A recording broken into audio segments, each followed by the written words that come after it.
Hello everyone, welcome to Intrinsic Intelligence YouTube channel.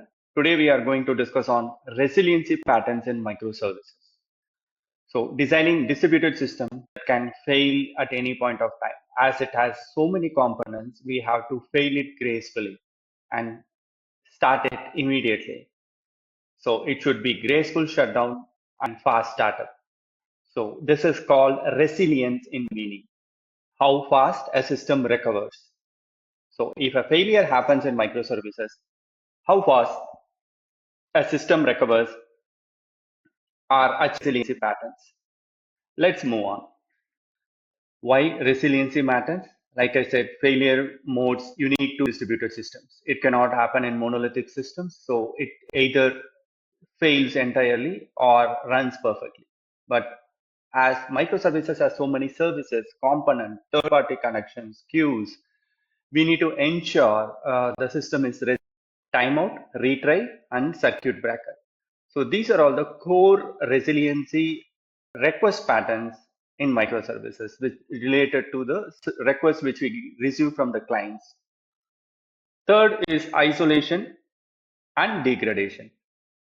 So bulk ahead and fallback comes under isolation and degradation. We will see what is bulk ahead and fallback in the upcoming session. Traffic control, rate limiting and load shedding. So rate limiting in general, suppose if a system can handle 1 million requests at a time, and then if more than 1 million requests come in, it will be restricted. Whereas in load shedding, it would be queued. So we will also discuss in the further discussions, platform level resilience, health checks and service mesh. Operating resilient systems, chaos engineering, observability and best practices. So these are all the discussion points we will be discussing in this video. Moving on. Distributed system fail differently. How? Every network call is an opportunity where it can fail at any point of time. Let us see in the monolithic block, we have a single app, one process and one failure domain. Whereas in microservices, there are n services. And in any of these paths, it can fail. When there is n services, there are n square potential failure options. What are the options? Like if the network is unreliable and packet drops, latency spikes, connection may be reset. Failures are partial, not total. Meaning in microservices, the whole system will not fail. Only a particular component or a path or connection, synchronous or asynchronous could fail. So if a single request in a microservices can span out into multiple levels of microservices. Without safeguards, one slow dependency can stall the entire request chain. Let us discuss on the failure models, how one slow service takes down many. When a client requests, it goes to microservices A, and then it goes to microservices B, and it goes to microservices C, where C hangs because it receives more requests and it takes time to process, and it does not reach the database. And hence, the request C slows down the entire service. It should not happen in general. So what are all the 8 patterns which will help the resiliency, meaning it will fail gracefully and do a faster start? So the first one is timeout. The main reason is it should not wait forever. We should have some certain timeout as milliseconds. And retries.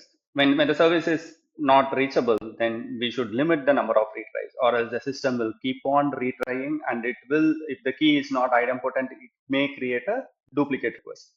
Circuit breaker. What happens if a system goes down? So we should not keep on trying it. Either we should provide them back the static response and retry it after some time. There are state like open, closed, half open in circuit breaker. We will discuss in detail. Bulk ahead. So isolate the radius. We'll discuss what is bulk ahead. Fallback. What happens if a service degrades, and what is a fallback solution? Rate limiting, load shedding, and health checks.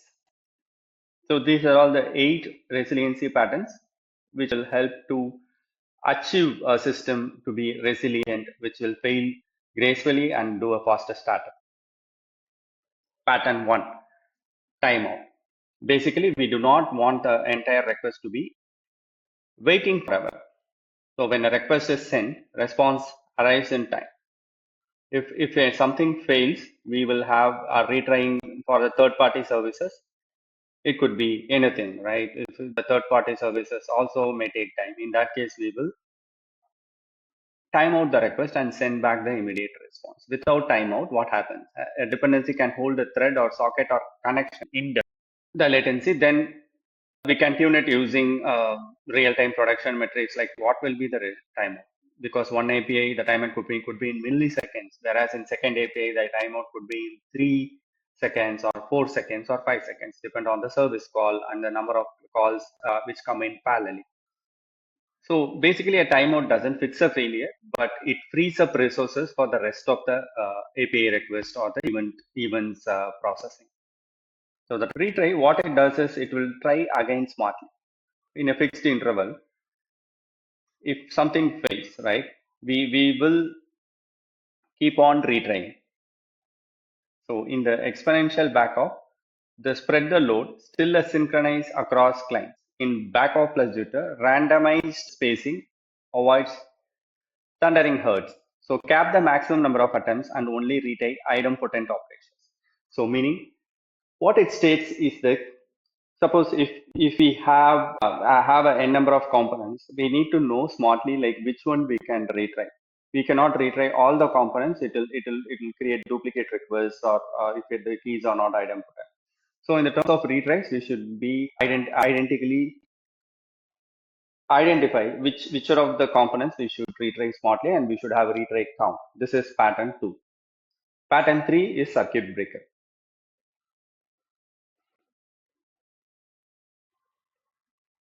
So when the circuit breaker is in 3 states, closed, open, half open. When the circuit breaker is closed, which means the services are working fine, the particular service is working fine, and requests are flows normally. When the circuit breaker is open, the calls to the service fails, and the circuit breaker, and even if you consider the retry count is 3, and the circuit breaker opens, which means no request is sent to the service, and then it will send a message like service is down, or if in case of possible solutions, we can provide a static response also.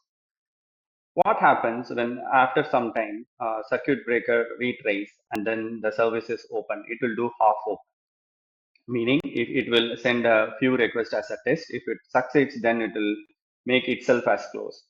Then the request flows in smoothly. So the states are closed, open, and half open. This is the third pattern, circuit breaker. Circuit breaker stopping cascading failures, meaning if a service is down and not responding it for some reason, right? So it will be like it opens the circuit breaker and no calls is to send, and half open is like I discussed, like after some time it sends fewer requests, and then closed means it is healthy. So the 58% of the cascading failure is stopped in the initial stage when the circuit breaker in the open state. But after some time it retries, where we can handle the backoff strategies, and also as such, which I will handle 21%, and the 10% is on the higher system availability. So circuit breaker operates with these 3 states, and these are the percentages where it could improve the cascading failures. Fourth pattern is the bulkhead. So it should isolate. So bulkhead, what it is there. So bulkhead in general, I'll make it simple. Okay, we have database connection pools or thread pools. These are all the bulkhead. so one thread pool for services A and B, and then C, which will cause the slowness. What if connection is holding up due to some failures? And all the requests not only to A, some microservices B and C will be affected. Bulkhead is like each service should have its own connection pool.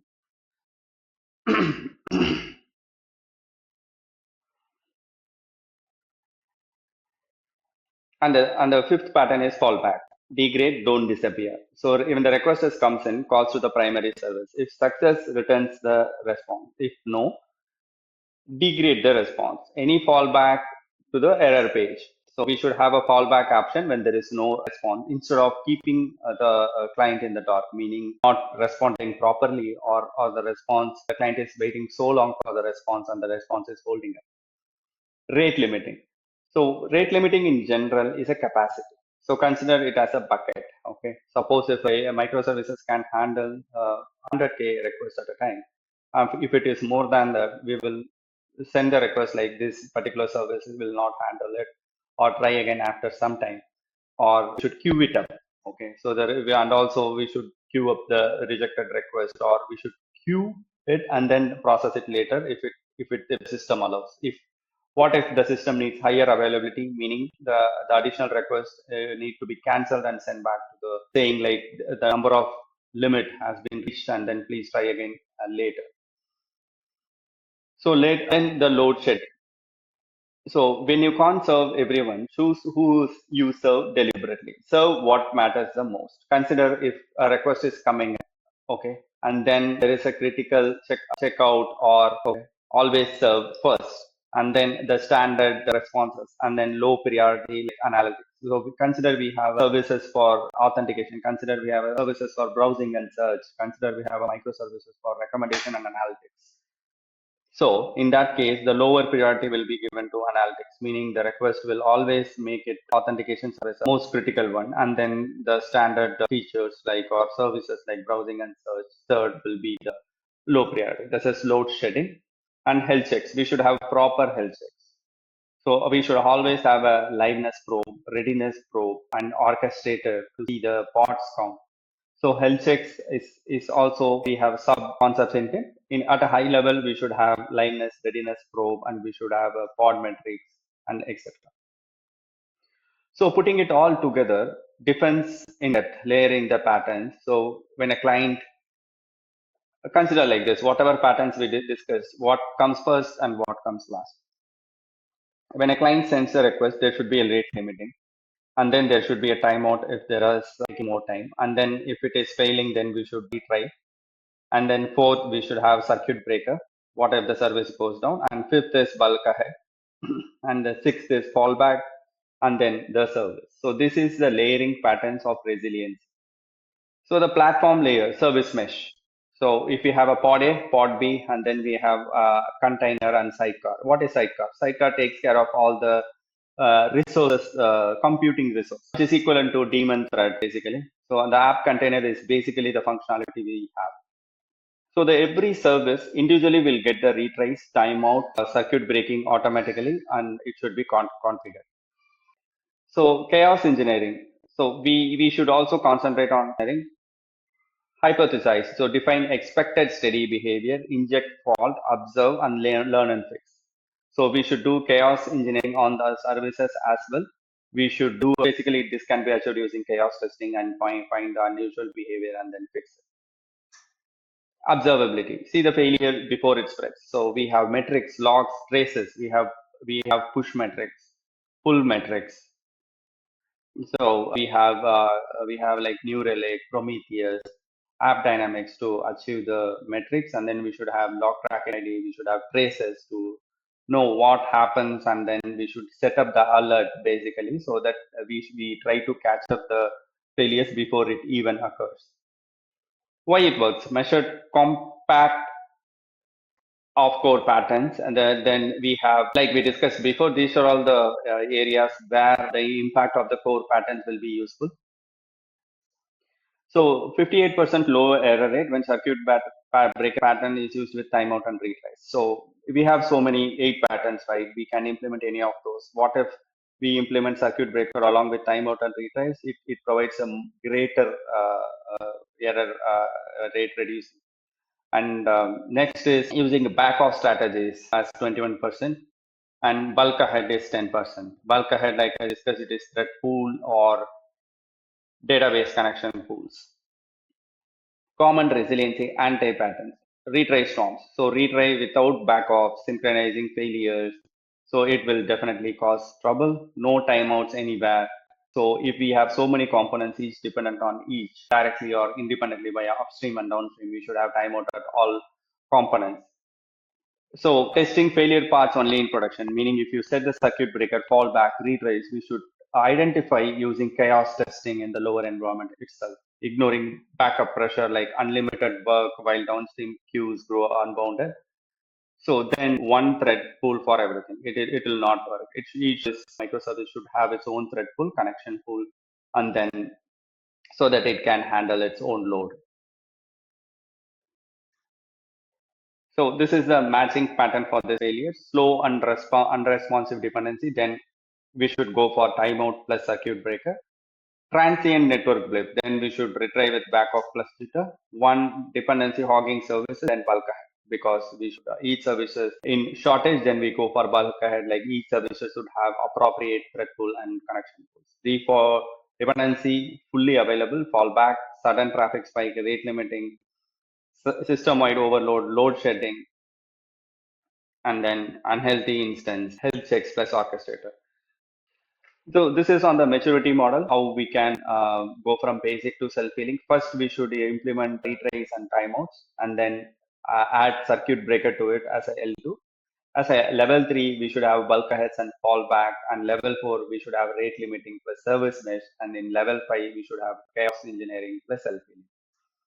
So in summary, resiliency checklist, like every remote call has an explicit timeout. Retries use exponential backoff.